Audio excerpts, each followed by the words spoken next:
देसी स्टोरीज के नाजरीन और सामईन को मोहब्बतों भरा सलाम। अगर आपने हमारे चैनल को सब्सक्राइब नहीं किया तो हमारे चैनल को सब्सक्राइब कर लें और साथ ही लगे बेल के निशान को दबा दें ताकि आने वाली हर नई वीडियो आप तक पहुंच जाए। बिल्लो बाजी कहने लगी, मुझे सांप ने डस लिया है। ये सुनते ही मेरे तोते उड़ गए। वो कहने लगी, मेरी कमीज उठा कर देखो। जैसे ही मैंने उनकी कमीज ऊपर की, बिल्लो बाजी की कमर पर एक बहुत बड़ी मकड़ी चिमटी हुई थी। जैसे ही मैंने वो मकड़ी देखी, मैंने सूखा सांस लिया और बिल्लो बाजी से कहा कि आपको सांप ने नहीं डसा, बल्कि आपकी कमर पर एक बहुत बड़ी मकड़ी चिमटी हुई है। बिल्लो बाजी कहने लगी, अच्छा उसे उतारो, मुझे बहुत दर्द हो रही है। मैंने कहा ठीक है बिल्लो बाजी। मैंने मोबाइल की लाइट आगे की और बिल्लो बाजी की कमर से मकड़ी उतारने लगा। मेरे उतारने के बावजूद भी मकड़ी नहीं उतर रही थी। मकड़ी बहुत मजबूती से चिमटी हुई थी। मैंने कहा बिल्लो बाजी ये नहीं उतर रही। बिल्लो बाजी ने कहा उस्मान दोनों हाथों से खींचो। मैंने मोबाइल नीचे रखा और दोनों हाथों से पकड़कर मकड़ी को खींचने लगा। बहुत मुश्किल से जाके मकड़ी हटी। जैसे ही मकड़ी हटी, मैंने बिल्लो बाजी की कमर देखी जिस पर काफ़ी सारे लाल निशान थे और खून रिस रहा था।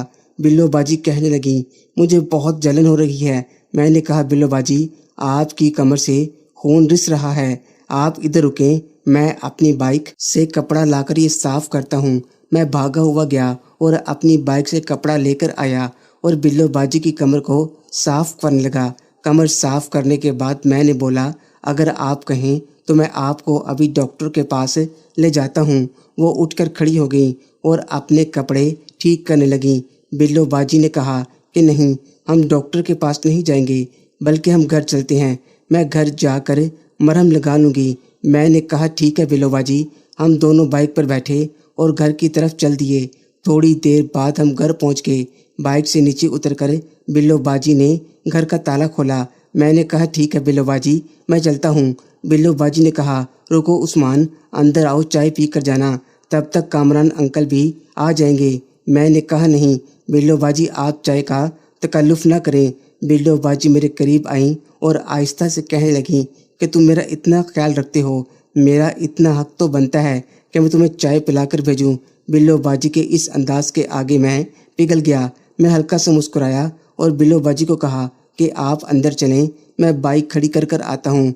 बिल्लो बाजी अंदर चली गई और मैं बाइक खड़ी करने लगा। बाइक खड़ी करने के बाद मैं अंदर चला गया। मैं अंदर गया तो बिल्लो बाजी सोफे पर बैठी थी। मैंने उनसे पूछा, बिल्लो बाजी आपकी तबीयत कैसी है? वो कहने लगी ठीक है, बस जलन काफ़ी ज़्यादा हो रही है। मैंने कहा अगर आपके पास कोई मरहम है तो मुझे दे दो, मैं आपकी कमर पर लगा देता हूँ। बिल्लो बाजी कहने लगी कि पहले मैं चाय चूल्हे पर रख लूँ, उसके बाद मरहम लगाती हूँ। ये कहने के बाद वो उठी और आहिस्ता आहिस्ता चलकर किचन में चली गई। मैं उनके घर का जायज़ा लेने लगा क्योंकि इससे पहले मैं सिर्फ उनके सहन तक आया था। उनका घर अंदर से काफ़ी खूबसूरत बना हुआ था। उनके घर में 2 कमरे थे, एक बिल्लो बाजी और एक कामरान का और दूसरा शायद गेस्ट रूम था। अभी मैं ये सब देख रहा था कि बिल्लो बाजी आ गईं। उनके हाथ में एक मरहम की डब्बी थी। बिल्लो बाजी कहने लगी, मैं मरहम लगा लूँ, तब तक चाय बन जाती है। मैंने कहा बिल्लो बाजी, मैं आपकी कमर पर मरहम लगाने में आपकी मदद कर देता हूँ।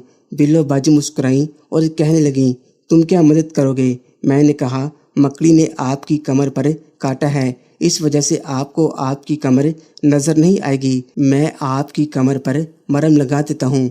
बिल्लो बाजी कहने लगी कि बात तो ठीक है, वैसे तुम्हारी भी। बिल्लो बाजी ने कहा कि मैं अपना मुंह दूसरी तरफ करती हूँ, तुम मेरी कमर पर मरहम लगा देना। अब मेरी नीयत में फतूर आने लगा था। मेरे दिमाग में गलत ख्यालात आने लगे थे। बिल्लो बाजी ने मुझे मरहम दी और ख़ुद बिल्लो बाजी सोफे पर बैठकर अपना मुंह दूसरी तरफ कर लिया। मैंने कहा बिल्लो बाजी, ऐसे मरहम आपकी कमर पर मुश्किल से लगेगी, आप ऐसा करें कि सोफे पर उल्टा लेट जाएं। बिल्लो बाजी ने मेरी तरफ देखकर हल्की सी शैतानी मुस्कुराहट दी और सोफे पर उल्टा लेट गई। अभी मैंने मरहम लगाने के लिए उनकी कमीज़ ऊपर की थी कि अचानक बिल्लो बाजी के दरवाजे की बेल बजी। बिल्लो बाजी एकदम उठी और कहने लगी, शायद कामरान आ गए हैं, तुम सोफे पर बैठो, मैं बाहर देख कर आती हूँ। बिल्लो बाजी ये कहकर बाहर का दरवाज़ा खोलने के लिए चली गई। मैं सोचने लगा कि इतना अच्छा मौका हाथ से निकल गया है। इतनी देर में बिल्लो बाजी अपने शौहर कामरान के साथ अंदर आ गईं। बिल्लो बाजी ने अंदर आकर अपने शौहर कामरान से कहा कि मैंने उस्मान को जाने से रोक लिया था कि चाय पी कर जाना। कामरान अंकल कहने लगा कि तुमने ठीक किया है। बिल्लो बाजी कहने लगी, मैंने चाय चूल्हे पर रखी हुई है, आप दोनों बैठकर बातें करें, मैं चाय लेकर आती हूँ। और बिल्लो बाजी चाय लेने चली गई। मैं कामरान अंकल से पूछने लगा कि बाइक ठीक हो गई। कामरान अंकल कहने लगे, हाँ यार हो गई। मैंने पूछा, अंकल क्या मसला था? वो कहने लगे, उस्मान कारपोरेटर में मसला था। इतनी देर में बिल्लो बाजी चाय लेकर आ गई। चाय के साथ निमको और बिस्कुट भी थे। बिल्लो बाजी ने चाय पीते हुए कामरान अंकल से मकड़ी वाली बात का जिक्र न किया। जैसे ही हम चाय पीकर फारिग हो गए, कामरान अंकल ने मेरा शुक्रिया अदा किया। मैंने कहा, अंकल कोई बात नहीं, और मैं उनके घर से वापस अपने घर आ गया। घर आकर टाइम देखा तो 8:30 बज रहे थे। मेरी बड़ी बहन आयशा पूछने लगी, भाई आज इतनी देर कहाँ लगा दी थी? मैंने आयशा को सारी बात बता दी। आयशा ने कहा, ठीक है भाई, आप मुंह हाथ धो लें, मैं आपके लिए खाना लगा देती हूँ। खाना खाते हुए दिमाग में बार बार बिल्लो बाजी आ रही थी। मैं ये सोच रहा था कि बिल्लो बाजी ने मकड़ी वाली बात कामरान अंकल को क्यों नहीं बताई। खाना खाने के बाद मैं अपने कमरे में सोने के लिए चला गया। दिन ऐसे ही गुजरते रहे। मेरा अकेडमी में 1 महीना पूरा हो गया। अब मैं बिल्लो बाजी के पास पढ़ने के लिए जाने के लिए बहुत बेताब था। अकेडमी के आखिरी दिन मैंने अकेडमी से रात को आते हुए बिल्लो बाजी के घर गया। वो इस वक्त घर पर अकेली थी। शायद कामरान अंकल किसी काम से बाहर गए थे। कामरान अंकल के दफ्तर की टाइमिंग सुबह 9 से 6 बजे तक थी। मैंने बिल्लो बाजी से कहा कि आज मेरी अकेडमी का आखिरी दिन था, मैं कल से आपके पास ट्यूशन पढ़ने आ जाऊं। बिल्लो बाजी मुस्कुराई और कहा, तुम्हारे घर वालों ने इजाज़त दे दी? मैंने कहा, जी बिल्लो बाजी, अम्मी ने कहा था कि ये वाला महीना अकेडमी पढ़ लो और अगले महीने से बिल्लो बाजी के पास ट्यूशन पढ़ने चले जाना। बिल्लो बाजी कहने लगी, ठीक है तो कल से आ जाना। मैंने कहा, बिल्लो बाजी कितने बजे आऊँ? बिल्लो बाजी कहने लगी कि कॉलेज से किस टाइम घर वापस आते हो? मैंने कहा कि मैं 2 बजे तक घर वापस आ जाता हूँ। बिल्लो बाजी ने कहा, ठीक है तुम 3 बजे मेरे पास ट्यूशन पढ़ने के लिए आ जाना। मैंने कहा, बिल्लो बाजी फ़ीस कितनी होगी? बिल्लो बाजी कहने लगी, उस्मान शर्म करो, मैं तुम्हें अपनी मर्ज़ी से ट्यूशन पढ़ा रही हूँ। मैंने कहा, फिर भी फ़ीस तो आप लेंगी ना? वो बोली, नहीं मुझे तुम्हारी फ़ीस की कोई ज़रूरत नहीं है। मैंने कहा, ठीक है बिल्लो बाजी, मैं अम्मी को कह दूंगा, वो खुद ही आपसे बात कर लेंगी। बिल्लो बाजी मुस्कुराई और कहा, ठीक है। बिल्लो बाजी आज बहुत अच्छे तरीके से तैयार हुई थी। शायद उन्होंने कामरान अंकल के साथ कहीं जाना था। मैं उनके घर से वापस आने लगा तो मैंने बिल्लो बाजी से कहा कि एक बात कहूँ आपसे। बिल्लो बाजी ने कहा, हाँ ज़रूर कहो, उस्मान क्या कहना चाहते हो? मैंने कहा, बिल्लो बाजी आज आप बहुत प्यारी लग रही हैं। बिल्लो बाजी मुस्कुराई और कहने लगी, सिर्फ आज? मैंने कहा, नहीं, जिस दिन आपको मकड़ी ने काटा था उस दिन तो आप बेइंतहा खूबसूरत लग रही थी। मैंने कहा, बिल्लो बाजी आपसे एक बात और पूछनी थी। वो कहने लगी, सारी बातें आज ही पूछ लोगे? जब कल ट्यूशन पढ़ने के लिए आओगे तो तब पूछ लेना। शायद वो समझ गई थी मैं उनसे क्या पूछना चाहता हूँ।